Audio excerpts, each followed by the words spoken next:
We will demo the inspection of the GS1 barcode. This is a printing template from Bartender. The barcode format is GS1 128. We have input several data fields in this code. Here is a time used by the GS1 format. This is a date used by the GS1 format. Now we will read the GS1 barcode data in the Bell C. We add a barcode module from the menu list.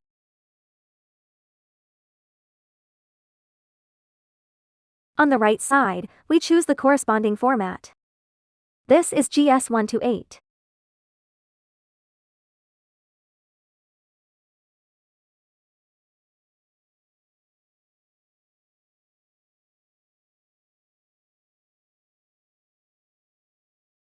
Click the gear to unfold all the functions. Scroll down to select the GS1 symbol. Start the Bell C to inspect the label. Print label. Okay, the inspection is done.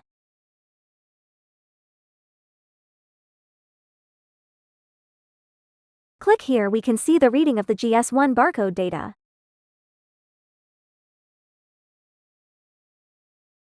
This is how to check the GS1 barcode content in the software.